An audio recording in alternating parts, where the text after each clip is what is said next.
Assalamualaikum warahmatullahi wabarakatuh. Selamat pagi anak-anak. Bagaimana kabarnya hari ini? Alhamdulillah, luar biasa. Allahu Akbar. Sebelum pembelajaran kita dimulai, silakan kepada ketua kelasnya untuk memimpin doa terlebih dahulu.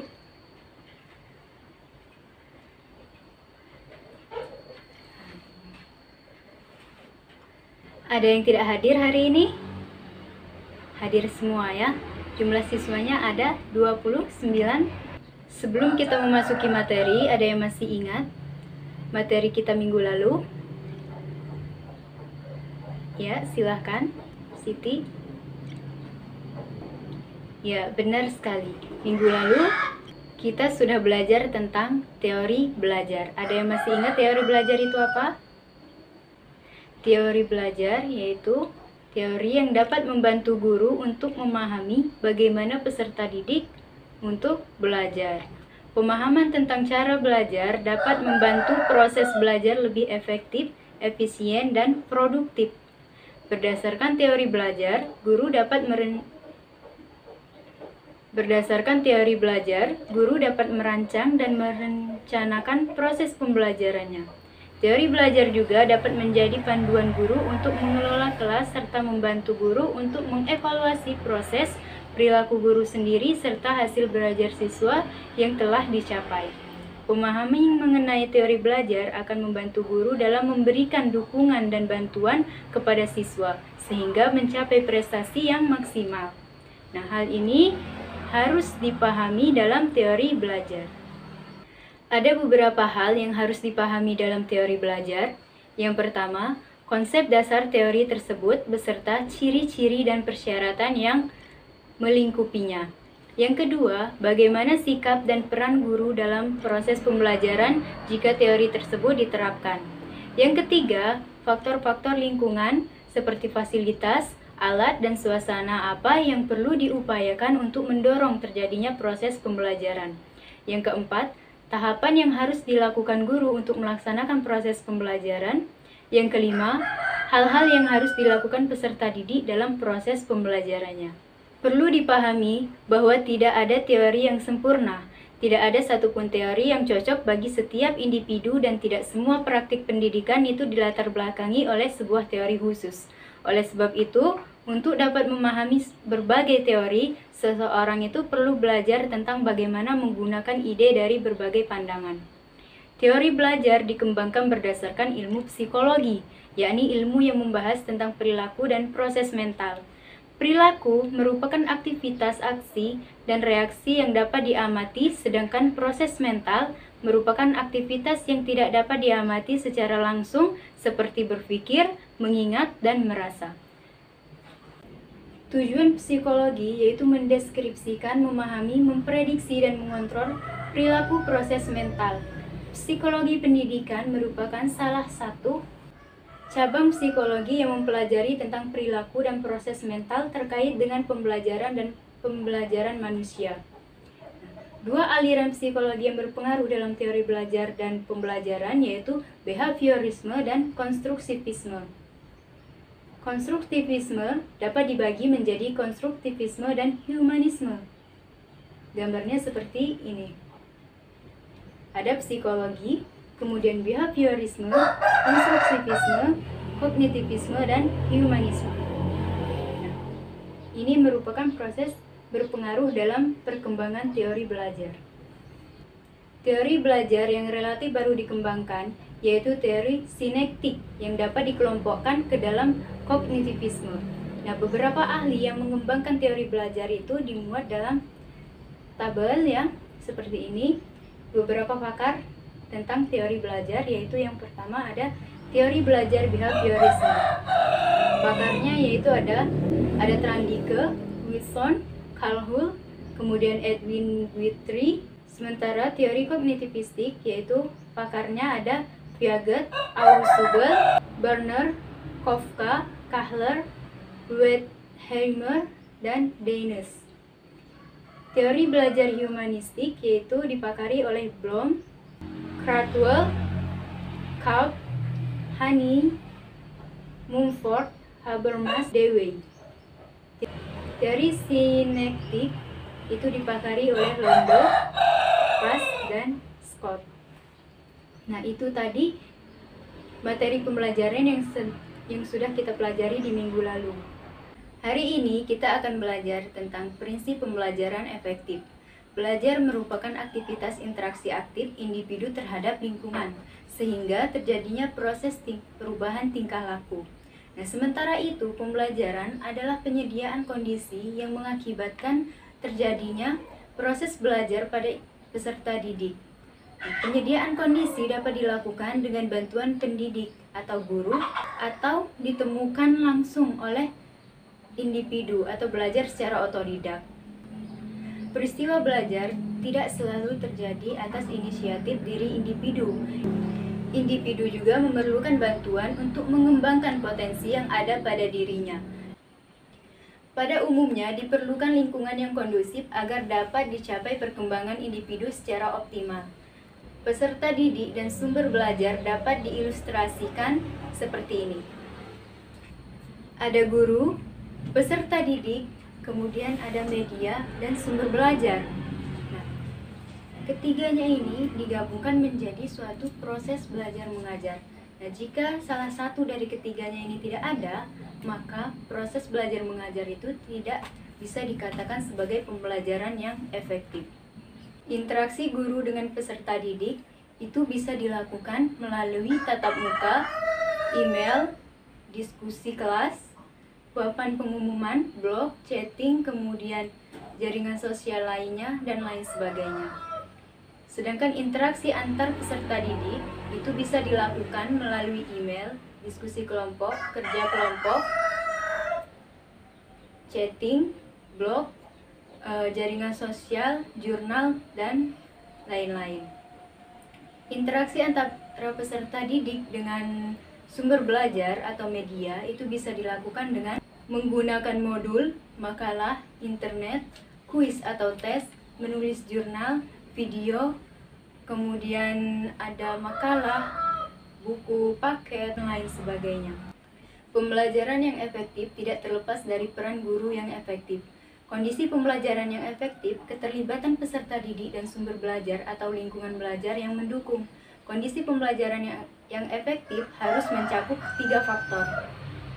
Yang pertama yaitu motivasi belajar, yang kedua tujuan belajar, yang ketiga kesesuaian pembelajaran. Yang pertama yaitu motivasi belajar.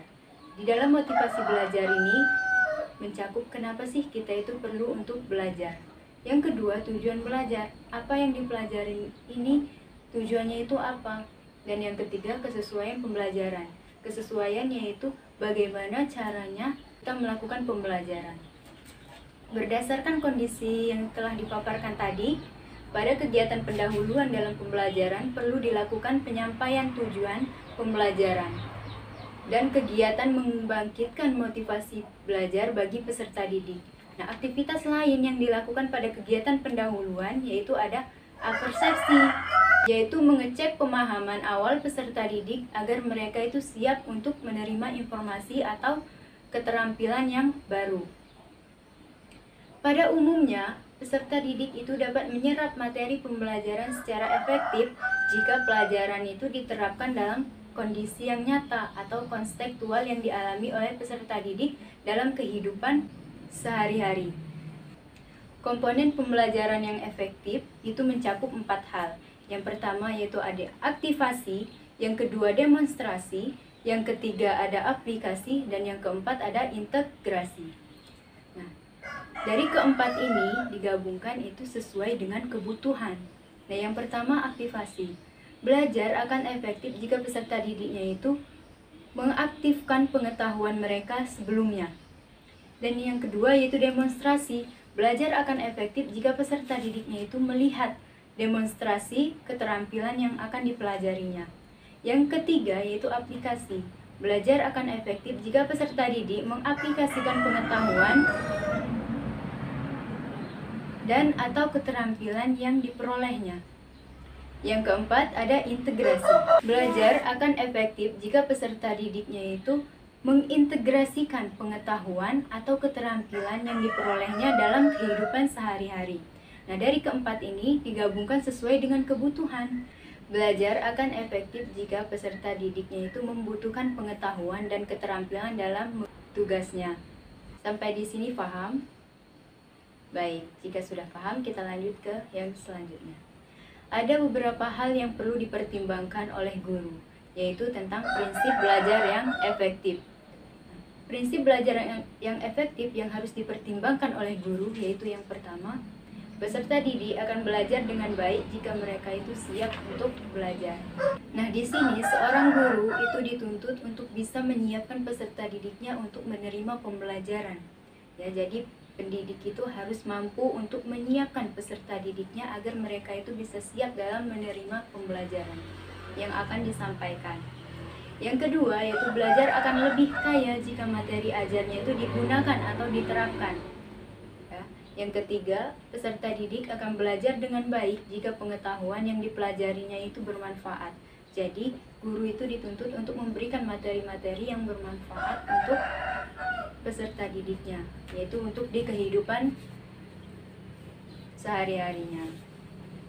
Yang keempat, pembelajaran yang berhasil akan merangsang peserta didiknya itu untuk belajar lebih lanjut. Nah, jadi jika pembelajaran itu berhasil, maka peserta didiknya itu akan terangsang untuk belajar lebih lanjut tentang materi-materi yang akan disampaikan berikutnya. Berdasarkan prinsip yang telah disebutkan tadi, dapat dikembangkan tahapan kegiatan belajar secara umum yang mencakup 4 langkah. Yang pertama ada persiapan, kedua ada penyampaian, yang ketiga ada pelatihan, dan yang keempat ada penampilan. Kita ke yang pertama dulu, yaitu persiapan. Persiapan merupakan tahapan untuk menimbulkan minat belajar dan penyampaian tujuan pembelajaran. Pembelajaran tidak akan efektif jika peserta didiknya itu tidak siap untuk belajar, tidak memiliki minat jika pengetahuan tujuan pembelajaran, dan tidak menyadari manfaat dari belajar. Nah, oleh sebab itu, pada tahap awal pembelajaran pada umumnya dilakukan apersepsi untuk mengetahui kompetensi awal peserta didik guna mempersiapkan mereka untuk belajar. Nah, guru juga memotivasi dan menyampaikan tujuan dalam pembelajaran. Yang kedua, yaitu penyampaian. Dalam penyampaian ini merupakan perjumpaan peserta didik dengan pengetahuan atau keterampilan yang baru. Nah, tahapan penyampaian pengetahuan atau keterampilan itu sebaiknya disesuaikan dengan gaya belajar peserta didiknya. Kategori gaya belajar yang perlu diketahui adalah yang pertama somatis atau kinestetik, yang kedua auditori, dan yang ketiga visual, yang keempat yaitu membaca. Kemudian ada tahap ketiga dalam pembelajaran, yaitu ada pelatihan.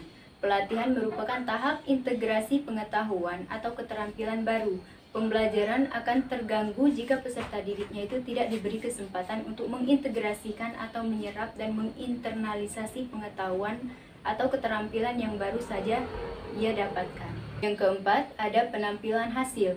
Nah, penampilan hasil ini merupakan tahapan penerapan pengetahuan atau keterampilan pada situasi dunia nyata. Pembelajaran akan mudah menguap jika peserta didiknya itu tidak memiliki keterampilan dalam menerapkan apa yang telah mereka pelajari. Nah, oleh sebab itu, sebaiknya pembelajaran yang sudah didapat itu diterapkan di dalam kehidupan sehari-hari. Karena jika tidak diterapkan, maka itu akan mudah hilang ya dari ingatan. Jadi sebaiknya itu harus diterapkan. Tahapan pembelajaran yang efektif itu bisa diilustrasikan sebagai berikut ya. Ini yang pertama ada persiapan, kedua ada penyampaian, ketiga pelatihan, dan yang keempat ada penampilan. Yang pertama persiapan. Persiapan ini merupakan penggugahan. Yang kedua yaitu penyampaian. Penyampaian ini dilakukan dengan melakukan pertemuan antara pendidik dan juga peserta didik. Yang ketiga yaitu pelatihan, pelatihan atau integrasi. Yang keempat yaitu penampilan. Penampilan ini merupakan penerapan ya di dalam suatu pembelajaran. Efektivitas pembelajaran tidak terlepas dari aktivitas yang berkualitas, dan efektivitas pembelajaran tidak terlepas dari aktivitas yang berkualitas dalam perencanaan, pelaksanaan, dan evaluasi yang dilakukan oleh guru. Nah, oleh sebab itu, guru seharusnya memperhatikan elemen penting dalam mendesain sebuah pembelajaran. Elemen penting yang harus diperhatikan oleh guru dalam mendesain sebuah pembelajaran yaitu yang pertama, mencakup kejelasan tujuan pembelajaran, di mana tujuan pembelajaran itu harus ditentukan oleh guru dan sebaiknya itu disampaikan kepada peserta didiknya. Yang kedua, yaitu kegiatan pembelajaran yang efektif.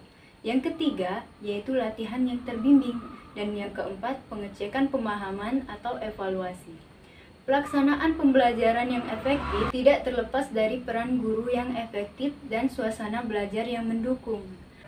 Ada beberapa karakteristik penting guru yang efektif. Yang pertama, yaitu selalu memiliki persiapan.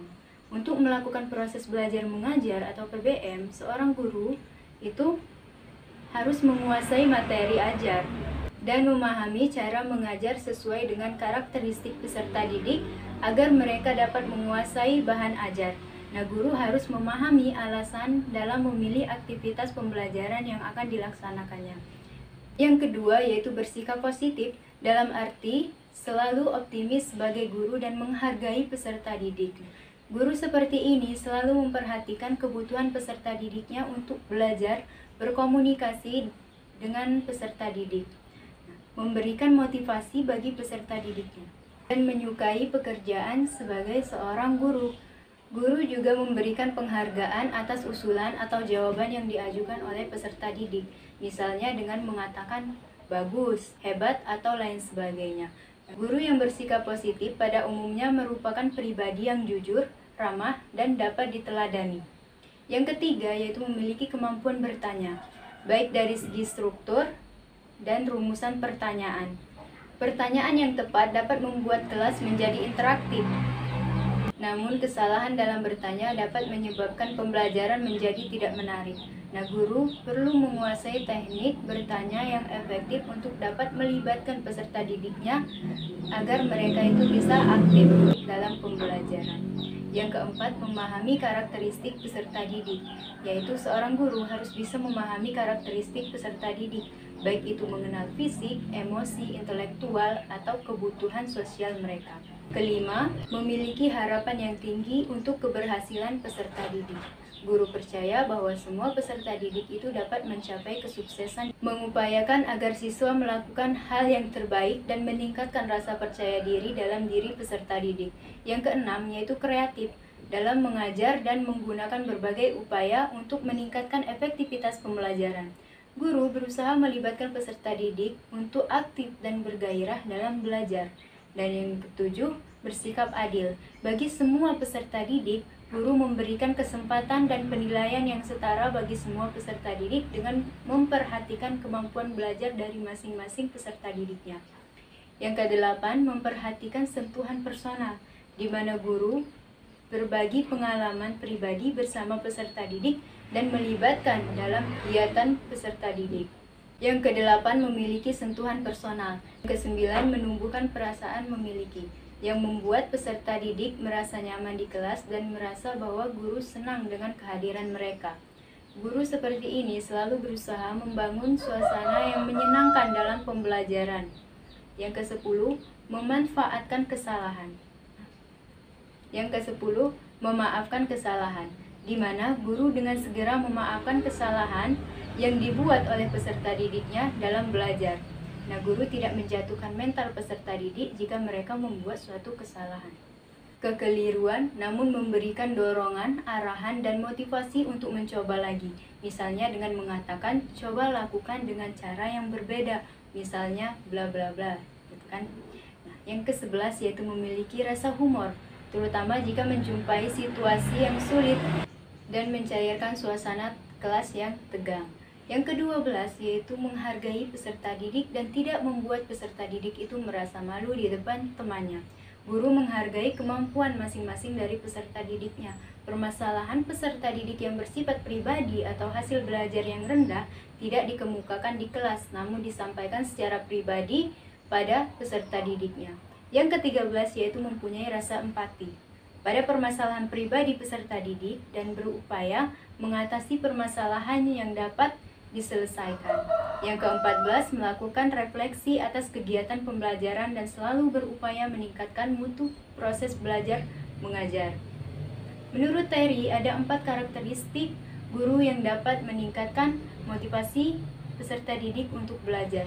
Yang pertama yaitu antusias, yang kedua merupakan model, yang ketiga empati, ramah, dan perhatian, dan yang keempat yaitu memiliki harapan positif. Antusias dicirikan dengan suara, pandangan, gerakan tangan, dan badan ketika mengajar. Nah, suara guru sebaiknya dapat didengar oleh semua peserta didik dengan kecepatan dan intonasi yang sama. Antusiasme dicirikan dengan suara, pandangan, gerakan tangan, dan badan ketika mengajar.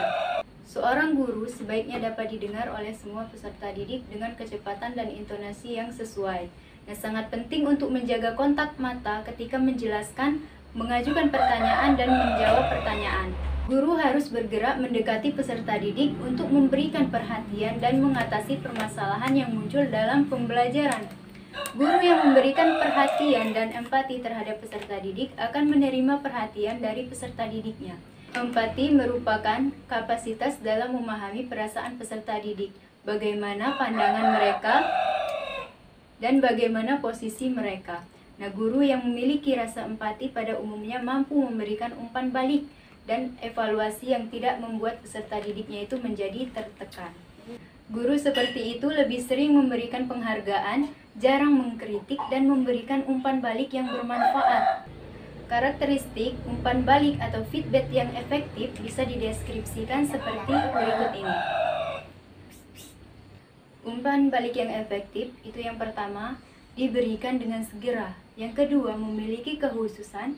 Yang ketiga, mengandung informasi. Yang keempat, bergantung pada kinerja. Dan yang kelima, diberikan secara positif. Kegiatan pembelajaran yang efektif pada umumnya itu meliputi beberapa aspek. Yang pertama, berpusat pada peserta didik atau student center. Peserta didik merupakan subjek utama dalam kegiatan pendidikan sehingga semua aktivitas hendaknya diarahkan untuk membantu perkembangan peserta didik. Keberhasilan proses pembelajaran terletak dalam perwujudan diri peserta didik sebagai pribadi yang mandiri, pembelajar efektif, dan pekerja produktif. Pembelajaran yang berpusat pada peserta didik pada umumnya merupakan pembelajaran yang aktif yang melibatkan peserta didik dalam aktivitas fisik atau melibatkan peserta didik secara mental dalam berpikir. Yang kedua, interaksi edukatif antara guru dan peserta didik.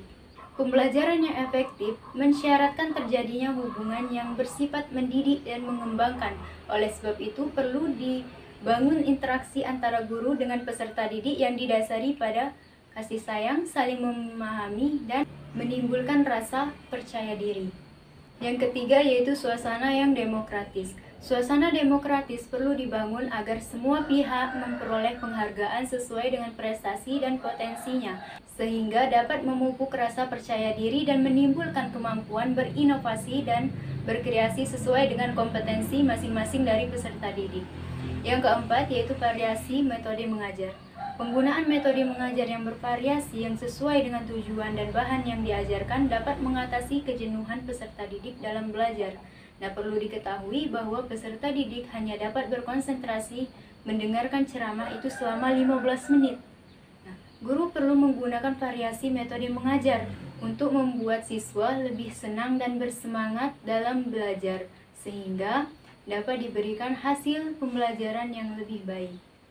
Berikut ini adalah contoh variasi metode pembelajaran dan pertemuan selama 45 menit. Di sini sudah terlihat gambarannya, yaitu dari 0 sampai 7 menit itu merupakan kegiatan awal yang berisi persepsi dan motivasi atau ceramah. Dari menit ke-7 sampai menit ke-10 yaitu merupakan demonstrasi. Dari menit ke-10 sampai 25 menit yaitu penjelasan materi atau ceramah. Dari menit ke-25 sampai 32 yaitu pemantapan diskusi. Dari menit ke-32 sampai 40 yaitu latihan dan penampilan kerja mandiri. Dari menit ke-40 sampai 45 merupakan kegiatan akhir, merangkum dan juga melakukan tes. Yang kelima yaitu bahan yang sesuai dan bermanfaat. Yang keenam yaitu lingkungan yang kondusif, dan yang ketujuh sarana belajar yang menunjang. Kegagalan memenuhi persyaratan dapat berdampak pada rendahnya hasil belajar. Nah, berdasarkan analisis proses dan hasil belajar diketahui beberapa penyebab prestasi belajar ya yang dapat diilustrasikan sebagai gambar ya di samping. Nah, ini adalah faktor penyebab rendahnya hasil belajar peserta didik, yaitu disebabkan oleh 4 hal. Yang pertama, belum menguasai pengetahuan atau keterampilan. Yang kedua, sifat atau struktur tugas itu yang sulit. Yang ketiga, konsekuensi negatif pelaksanaan tugas. Dan yang keempat, jarang berlatih menggunakan keterampilan. Ini merupakan penyebab rendahnya hasil belajar peserta didik. Dari materi yang telah dipaparkan tadi, sudah paham? Baik, jika sudah paham, kita lanjut ke materi yang selanjutnya, yaitu tentang motivasi belajar. Ada yang tahu apa itu motivasi? Ya, silakan. Ya, betul sekali. Jadi, tadi Salsa menjawab, motivasi merupakan suatu energi dalam diri manusia yang mendorong untuk melakukan aktivitas tertentu dengan tujuan yang tertentu. Motivasi belajar adalah segala sesuatu yang dapat memotivasi peserta didik atau individu untuk belajar.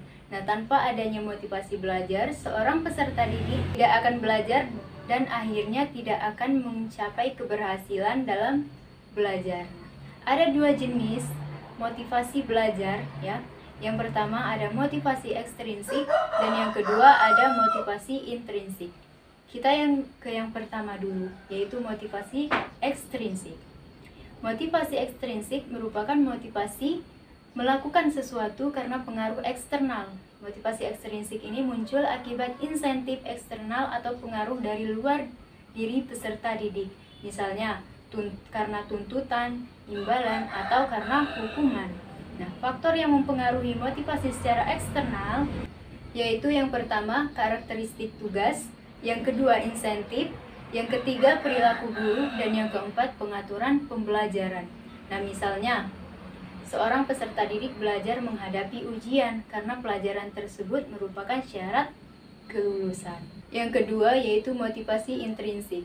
Motivasi intrinsik merupakan motivasi internal dari dalam diri untuk melakukan sesuatu. Misalnya, peserta didik mempelajari ilmu pengetahuan alam karena dia memang benar-benar menyenangi pelajaran tersebut, sehingga dia berkeinginan untuk memperdalam lagi pembelajaran ilmu pengetahuan alam tersebut.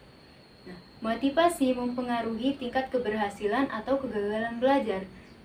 Dan pada umumnya, belajar tanpa motivasi akan sulit untuk berhasil.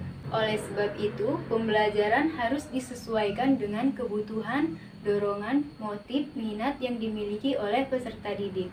Penggunaan motivasi dalam mengajar bukan hanya melengkapi elemen pembelajaran, tetapi juga menjadi faktor yang menentukan pembelajaran yang efektif. Motivasi itu bukan sekedar mendorong atau memerintahkan seseorang untuk melakukan sesuatu, melainkan sebuah seni yang melibatkan berbagai kemampuan dalam mengenali dan mengelola emosi diri dan orang lain. Proses motivasi bisa diilustrasikan seperti gambar berikut. Nah, di sini ada aktivasi. Aktivasi ini menimbulkan motivasi. Nah, kemudian setelah aktivasi itu akan mengarahkan seorang peserta didik ini untuk kemana gitu. Yang ketiga yaitu ada keinginan untuk mempertahankan. Nah, ini adalah merupakan proses motivasi secara internal. Motivasi merupakan kondisi yang menimbulkan perilaku, mengarahkan perilaku, atau mempertahankan intensitas perilaku. Motivasi belajar dapat dilakukan dengan meningkatkan perhatian atau attention, relevansi atau relevance, kepercayaan diri atau confidence, dan kepuasan atau satisfaction peserta didik dalam belajar. Relevansi terkait dengan hubungan antara pembelajaran dengan kebutuhan dan kondisi peserta didik. Kebutuhan peserta didik tersebut mungkin terkait dengan kebutuhan pribadi untuk berprestasi, memiliki kekuasaan, dan kebutuhan untuk berafiliasi. Peserta didik juga dapat memiliki motif instrumental, yaitu keinginan berhasil dalam suatu tugas yang merupakan langkah untuk mencapai keberhasilan lebih lanjut. Nah, peserta didik juga akan termotivasi dalam belajar jika tujuan pembelajaran yang ingin dicapainya itu sesuai dengan nilai yang dianut oleh peserta didik dan kelompoknya. Ada beberapa deskripsi strategi motivasi terkait dengan peningkatan perhatian, relevansi, kepercayaan diri, dan kepuasan. Nah, strategi itu meningkatkan perhatian peserta didik. Yang pertama, menggunakan metode instruksional yang bervariasi. Yang kedua, menggunakan variasi media, transparansi, audio, kemudian video, dan lain sebagainya untuk melengkapi pembelajaran. Yang ketiga, menggunakan humor pada saat yang tepat. Yang keempat, menggunakan peristiwa nyata sebagai contoh untuk memperjelas konsep. Dan yang kelima, menggunakan teknik bertanya untuk melibatkan peserta didik. Strategi dalam meningkatkan relevansi yaitu bisa dilakukan dengan yang pertama, menyampaikan tujuan pembelajaran dan kemampuan apa saja yang dapat diperoleh peserta didik setelah mengikuti proses belajar mengajar. Yang kedua, menjelaskan manfaat pengetahuan atau keterampilan yang akan dipelajari yang berkaitan dengan pekerjaan di masyarakat atau dunia kerja. Yang ketiga, mengemukakan arti pentingnya hal yang dipelajari. Yang keempat, memberikan contoh latihan atau tes yang langsung berhubungan dengan profesi atau pekerjaan tertentu. Yang kelima, mengaitkan materi dengan latar belakang kehidupan siswa. Yang selanjutnya itu ada strategi untuk meningkatkan kepercayaan diri atau self-confidence. Yang pertama, memperbanyak pengalaman berhasil peserta didik atau urutan materi dari yang mudah ke yang sulit atau sukar. Yang kedua, menyusun pembelajaran dalam bagian yang lebih kecil. Yang ketiga, meningkatkan harapan untuk berhasil dengan menyatakan persyaratan atau tujuan pembelajaran. Yang keempat, memungkinkan kontrol keberhasilan pada peserta didik. Yang kelima, menumbuhkan atau mengembangkan kepercayaan diri peserta didik. Yang keenam, memberikan umpan balik yang konstruktif. Nah, strategi untuk meningkatkan kepuasan belajar itu dapat dilakukan yang pertama, menggunakan pujian secara verbal dan umpan balik yang informatif, bukan berupa ancaman atau sejenisnya. Yang kedua, memberikan kesempatan pada peserta didik untuk segera mempraktikkan pengetahuan yang dipelajarinya. Yang ketiga, meminta peserta didik untuk membantu teman yang belum berhasil untuk menguasai suatu keterampilan pengetahuan. Keempat, membandingkan prestasi peserta didik dengan prestasinya sendiri pada masa lalu atau dengan standar lain. Jangan dibandingkan dengan peserta didik yang lainnya, tapi dibandingkan dengan prestasi peserta didik yang tahun-tahun sebelumnya atau yang minggu lalu. Itu untuk memotivasi dia untuk baik lagi ke depannya. Jika dibandingkan dengan peserta didik yang lain, dikhawatirkan peserta didik yang lain itu mentalnya nanti bisa down. Jadi bukannya memotivasi, malah menjatuhkan mental peserta didik. Itu tadi materi yang kita pelajari pada hari ini. Semoga ilmunya bermanfaat.